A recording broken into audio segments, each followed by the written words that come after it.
کرنے کا کام یہ ہے کہ ہم اپنے معاملات، اپنی عبادات، اپنی دعائیں، کبھی 10 منٹ عادت ہو جائے نا دعا مانگنے کی علیحدہ سے رات کو. حضور نے فرمایا جو فرض نماز کے بعد دعا مانگے اللہ اس کی قبول کر لے. نبی پاک صلی اللہ تعالی علیہ وسلم نے فرمایا اللہ مسافر کی دعا قبول فرما. حضور نے فرمایا اللہ مظلوم کی دعا قبول فرما. حضور نے فرمایا بیمار سے دعا کراؤ اللہ اس کی دعا قبول فرما. میرے نبی پاک نے فرمایا ماں باپ جب بھی اولاد کے لیے ہاتھ اٹھائیں، ویسے تے بلے شاہ تو آسمانی اڈدیاں ہی پھڑ دیں، جڑا گھر بیٹھا انہوں بڑھیا ہی نہیں. حضور فرمانے لگے ماں باپ جب بھی اولاد کے لیے دعا فرمائیں اللہ ان کی دعا کو قبول کرتا ہے. آپ اپنا تعلق بنائیں، دعا کے ساتھ، عبادت کے ساتھ، مصلی کے ساتھ رشتہ بنائیں، استغفار پڑھیں. صلاح الدین ایوبی صلیبی جنگوں میں تھے، رات کو مسجد اقصی میں نماز پڑھی تو پریشان تھے. ایک بزرگ سے ملاقات ہوئی تو وہ کہنے لگے کہ آپ بڑے پریشان ہیں. کہنے لگے حضور پریشان اس لیے ہوں کہ پہلے ہی مسلمان کمزور ہے، اب میں نے سنا ہے دشمن کا ایک بحری بیڑا وہ جنگی سامان سے بھرا ہوا آ رہا ہے، تو اب ان کے پاس اور تلواریں اور نیزے آ جائیں گے، مسلمانوں کے پاس پہلے ہی وسائل کی کمی ہے، پریشان ہوں کس طرح کر کے مقابلہ کریں گے. یہ بات کہتے ہی صلاح الدین ایوبی نے بزرگوں سے کہا حضور آپ بھی دعا کرنا، دعا کی بڑی طاقت ہے. میرے نبی پاک نے فرمایا دعا مومن کا ہتھیار ہے، دعا مومن کا. حضور نے فرمایا تقدیر کو سوائے دعا کے کوئی چیز نہیں بدل سکتی. دعا مومن کا ہتھیار ہے، یہ کافر کے پاس کوئی نہیں، یہ ہتھیار ہے مومن کا. اللہ کرے آپ کو سمجھ آئے. پھر سنیں کئی بار کہہ چکا ہوں یہ ہتھیار ہے. کافر کے مقابلے میں جو تیرے پاس سب سے بڑا ہتھیار ہے وہ دعا ہے. دعائیں کرانی چھوڑ دی، کرنی چھوڑ دی، لینی چھوڑ دی. حضرت سیدنا انس بن مالک رضی اللہ تعالیٰ عنہ فرمایا کرتے تھے میں نے وہ رنگ دیکھا ہے جب حضور دعا مانگتے تھے اور حضور کی مقدس آنکھوں میں آنسو بھی ساتھ ہی بہا کرتے تھے، میں نے وہ انداز دیکھا ہے. تو صلاح الدین ایوبی بزرگ سے کہنے لگے آپ بھی دعا کیجیے، اور خود رونے لگے اور سر سجدے میں رکھ کے رونے لگے، اور عشاء سے لے کر فجر تک روئے، خوب روئے. صبح وہ بزرگ آئے تو صلاح الدین ایوبی کا خوبصورت اور ہنستا ہوا چہرہ دیکھا. کہنے لگے آپ بڑے خوش ہیں، رات تو میں نے بڑے روتے ہوئے دیکھا تھا. تو کہنے لگے حضور وہ جو بحری بیڑا آ رہا تھا نا وہ پانی میں ڈوب گیا ہے، اب وہ نہیں آ رہا، ابھی خبر آئی ہے تو میں بڑا خوش ہوں. بزرگ کہنے لگے اٹھ سینے سے لگ اور سن ایک بات، وہ بحری بیڑا پانی میں نہیں ڈوبا، وہ تیرے آنسوؤں میں ڈوب گیا ہے. وہ جو تو رات رویا ہے نا رب کریم کی بارگاہ میں تو وہ ڈوب گیا ہے. بھائی اپنا مصلی کا، عبادت کا، وظائف کا، اللہ کا سلسلہ اس کو مضبوط کرے، اپنی دعاؤں کے تعلق کو مضبوط کرے. دعائیں بڑے انقلاب برپا کر دیتی ہیں. ہم تھوڑے نا جب سے خشک ہوئے ہیں نا، اور میری تو جماعت ہی صوفیاء کی جماعت تھی. ہم تو داتا علی اجمیری کی جماعت سے، ہم تو خواجہ اجمیری کی جماعت سے، ہم تو شیخ احمد فاروق سرہندی کی جماعت سے، ہم تو صوفیاء کی جماعت. ہماری جماعت نے بھی وہ تعلق جو ہمارے بزرگوں نے بنایا تھا. بزرگ اللہ کے قریب کیسے جاتا ہے؟ تو ہمارے یہاں نا بہت سارے لوگ کہتے ہیں جی نظر ہو گئی تو کام ہو گیا. بھائی جو بخاری مسلم میں طریقہ ہے نا اللہ کا قرب پانے کا وہ تو نفل ہے. نبی کریم علیہ الصلوۃ والسلام نے فرمایا بندہ نفلوں کے ذریعے رب کے قریب جاتا ہے، اور اتنا قریب جاتا ہے کہ پھر اللہ اس کی زبان بن جاتا ہے، اللہ اس کی آنکھیں بن جاتا ہے، کان بن جاتا ہے، ہاتھ اور پیر بن جاتا ہے. تو یہ تو عبادت ہے، یہ تو اللہ کی بارگاہ کی حاضری ہے جو آپ کو اللہ کے قریب کرے گی. تو اپنے نماز کو اہمیت دے کے ادا کریں، نمازیں موبائل بند کر کے ادا کریں. لیکن نا کچھ لوگ کہتے ہیں مجھے ٹائم نہیں ملتا نماز کا، تو میں کہتا ہوں یہ آپ نے بڑی جرت کی بات کی ہے. مجھے کو میرا پیر بھائی کہہ دینا میرے پاس ٹائم نہیں آپ کو ملنے کا، تو میں کہتا ہوں آج کے بعد آنا ہی نہ. تو کیا سمجھتا ہے تو بہت بڑا آدمی ہے، تیرے پاس ٹائم نہیں اور ہمیں ملنے کا ٹائم، موج کر. تو آپ نے اللہ رسول کو کہہ دیا ٹائم نہیں. اور عجیب فلسفہ ہے نا، کہا جائے نماز پڑھنے آؤ تو کہتے ہیں کپڑے ٹھیک نہیں، اور کہا جائے کہ آؤ ذرا دعوت پہ چلیں تو کہتے ہیں 1 منٹ ٹھہر میں کپڑے بدل کے آیا. نماز کے لیے کہا تو کہتا ٹھیک نہیں، دعوت کے لیے کہا تو کہتا میں ذرا تیاری کر لوں، یوں جانا مناسب نہیں. معاملہ ٹھیک نہیں. رب تو فرماتا ہے کہ جب تو مسجد میں آ تو زینت اختیار کر کے آ، خوب ذوق سے دعا مانگے، خوب شوق سے نماز پڑھیں، خوب استغفار کا مزاج بنائیں. آپ لوگوں کے بیچ رہ کے سوکھ حاصل کرنا چاہتے ہیں، لیکن آپ کو پتہ ہے کئی مہینے غار حرا میں رہنا بھی مدینے والے محبوب کا طریقہ ہے. ہر سال اعتکاف بیٹھنا الگ سے یہ بھی حضور کا طریقہ ہے. مسجد نبوی کے اندر دروازہ کھلتا تھا نبی کریم کا، پر گھر کے اندر نفل پڑھے نبی پاک. اور حضور فرماتے ہیں کچھ نفل نماز گھر میں بھی پڑھا کرو، گھر کو قبرستان نہ بناؤ. ہمارا گھر اللہ کے ذکر سے آباد ہوگا. اگر ہم نماز پڑھیں گے نا میں جب سنت پڑھنے کے لیے گھر میں کھڑا ہوتا ہوں تو میرا جو 2.5-3 سال کا بیٹا ہے نا، وہ بھی میرے ساتھ نماز پڑھنی شروع کر دے. اسے پتہ کوئی نہیں نماز کیا ہوتی، لیکن وہ بھی نا سجدہ نہ بھی کرنا ہے تو ساتھ لیٹ ضرور جاتا ہے. پتہ چلا بچے لیکچر دینے سے نماز نہیں پڑھتے، نماز شروع کر دیں تو بچے بھی شروع کر دیتے ہیں. ہم جب پریشان ہوتے ہیں تو لیکچر دیتے ہیں، تو لیکچر تو باہر شاید چل جائے، گھر میں کیسے چلے گا؟ گھر میں تو عمل چلے گا. تو میرے عزیز، آج کے اس روحانی اجتماع میں ہمارے دوستوں نے جو محنت کی، ہم نے بار بار اپنی نیت سے پوچھا خدا ہمیں معاف کرے اگر کوئی ذاتی شہرت ہے، کوئی ہمارے ذاتی مفادات ہیں، رب ہمیں ہدایت دے. ہماری یہ خواہش تھی کہ روحانی اجتماع ہمیں تھوڑا سا اللہ اور اس کے رسول کے جانب مائل کرے. عمر فاروق فرماتے ہیں کہ میں نے حضور سے عرض کیا، یہ بخاری میں موجود ہے، حضور آپ بھی سچے، قرآن بھی سچا، اسلام بھی سچا، پھر ہم تاب کیا صلح کیوں کریں؟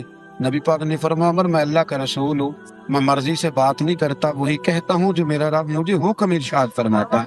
میں نے کہا یا رسول اللہ، ہم نے فرمایا نہیں تھا کہ عمرہ کریں گے.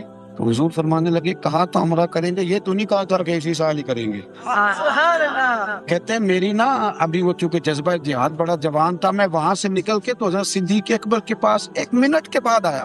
میں نے ان سے بھی کہا حضور بھی سچے، قرآن بھی سچا، اسلام بھی سچا، تو دب کے صلح کیوں کریں؟ جناب صدیق کے بھی وہی جملے، وہی رنگ، حضور کی غلامی والا. فرمانے لگے عمر وہ اللہ کے رسول ہے، مرضی سے نہیں بولتے، وہی فرماتے ہیں جو رب انہیں حکم ارشاد فرماتا ہے. فرماتے میں نے فوراً کہا، عرض کی کہ ابو بکر حضور نے فرمایا نہیں تھا کہ عمرہ کریں گے. کہتے صدیق اکبر بھی مسکرائے اور فرمانے لگے عمر تجھے تیری مار ہوئے، حضور نے فرمایا تھا عمرہ کریں گے، یہ تو نہیں کہا تھا کہ اسی سال ہی کریں گے. میرے بھائی آپ دوڑائیں، عقل کتنی دوڑائیں گے؟ عقل محدود ہی بڑی ہے، تھک جاتی ہے 1.5 منٹ میں. آپ کو ایک بات بتاؤں، ہمارے اسد فرمایا کرتے تھے جو بندہ علم رکھتا ہے اور عمل نہیں نہ کرتا وہ تو اداکار بن جاتا ہے. ناراض ہو گئے آپ لوگ؟ تو پڑھے لکھے لوگوں کا زمانہ ہے نا، تو کہ ہر بندہ یہی نہ کہہ دے میں بھی پیے ہوں، مجھے تو نہیں کہہ رہے کہیں. میں مجموعی بات کر رہا ہوں، چلے آپ میری بات کریں، میں اپنی بات کر رہا ہوں. جو بندہ علم رکھتا ہے اور عمل ہے، فرمایا کرتے تھے کہ یہ تو اداکار ہے، کہ اس کے اندر سے آواز کچھ اور آ رہی ہے اور باہر سے یہ کچھ ہے، تو یہ تو ایک جیسا نہیں بیچارہ، اوپر سے کچھ اور ہے. ریاکاری ویسے بھی اداکاری ہی ہوتی ہے، کیونکہ جو آپ نہیں ہوتے وہ آپ کر رہے ہوتے ہیں، وہ ہوتی ہے اداکاری ہے. کوئی مانے اور کوئی چاہے نہ مانے. جب آپ عمل کرتے ہیں نا دین پر، تو پھر بہت ساری تقریروں کی ضرورت نہیں رہ جاتی. پھر کسی عالم کو اٹھنا بیٹھنا لوگوں کو بتا دیتا ہے کہ یہ دین اس چیز کا درس دیتا ہے، پھر اس کا گفتگو کرنا، لوگوں سے ملنا جلنا، یہ اندازہ کر دیتا ہے کہ یہ بندہ ماسٹر کیا ہوا ہے اس میں، یا ایم فل کا اسٹوڈنٹ ہے، یا پی ایچ ڈی کی ہے. لیکن اگر شعور ہی نہ آئے ہو، پھر الفاظ کا گورکھ دھندا ہے، تو پھر تو وہ شیخ سعدی فرمایا کرتے تھے کہ لفظ تو طوطے کو بھی سکھا دیے جائیں تو یاد تو وہ بھی کر ہی لیتا ہے. جملے تو رٹ لیتا ہے نا، طوطا بھی کہہ لیتا ہے میاں مٹھو چوری کھانی ہے، اور صرف 2-4 دفعہ اور محنت کی جائے گی تو جملوں کا ہیر پھیر تو اسے بھی آ ہی جائے. دین عمل کرنے آیا، ذات رسالت کے معاملے میں کبھی بھی بحث نہ کرے کسی چیز. ہمیں بڑا مزہ آتا ہے آ کے پوچھتے ہیں جی وہ فلانا بندہ کہہ رہا تھا کہ نبی پاک صلی اللہ علیہ وسلم کو علم غیب نہیں، تو میں نے کہا اس بندے سے تو بعد میں بات کریں گے، پہلے تو بیٹھنا، تو نے سن کیسے لی یہ بات؟ ادھر آنا، تیرے ابا جی کو کہہ دے ان پڑھا تو سنتا نہیں، اور تیرے سامنے کو رسول پاک کو کہہ کے چلا گیا اور تو آ گیا دلیل پوچھ لے. میری بات کو سمجھے. امیر ملت پیر جماعت علی شاہ صاحب محدث علی پوری رحمت اللہ، پاکستان کا مطلب کیا ہے؟ یہ گل ایسا دوسری طریقے پاکستان، اس کا مطلب ہے یہ نعرہ اتنا پکا ہے کہ بچے بچے کی زبان پہ آج بھی تو آپ کی کون سی سیاسی جماعت کی نعرہ لگاتی ہے؟ تحریک لبیک پاکستان. وہ میری بات کو سمجھیں آپ. یہ کوئی کہتا ہے جمہوریت کے لیے بنا تھا، کوئی کہتا ہے سوشلزم کے لیے بنا تھا، کوئی کہتا ہے حقوق کے تعین کے لیے بنا تھا، جمہوریت کے لیے بنا تھا. تو انڈیا کی جمہوریت تو آج بھی آپ سے اچھی ہے، آج تک ڈکٹیٹر کی حکومت نہیں ہے. یہ کس بلا کا نام ہے جو آپ لے رہے ہیں؟ پاکستان کا مطلب کیا؟ لا الہ الا اللہ محمد رسول اللہ صلی اللہ. امیر ملت فرماتے ہیں جب پاکستان بن رہا تھا نا تو ہم پاکستان کے حق میں تقریریں کرتے تھے، لوگوں کو بتاتے تھے کہ وہاں نبی پاک صلی اللہ علیہ وسلم کا نظام نافذ ہوگا، امیر غریب کا فرق مٹے گا، انصاف لوگوں کو دہلیز تک ملے گا. ہم چونکہ اسلامی نظام کی خوبصورتیاں بیان کرتے تھے، جو ہندوؤں کے پنڈت تھے نا وہ چونکہ گاندھی کی آندھی میں بہ رہے تھے، وہ پاکستان کے مخالف تقریریں کرتے تھے اور معاذ اللہ ثم معاذ اللہ لوگوں کے ذہنوں میں فطور پیدا کرتے تھے. اسلام کی سزائیں بڑی سخت ہیں، وہاں ہاتھ کٹیں گے، گردنیں کٹیں گی، ترنے لگیں گے. ان کو کیا پتا تھا کہ یہاں حکمران ہی وہ آ جائیں گے جن کا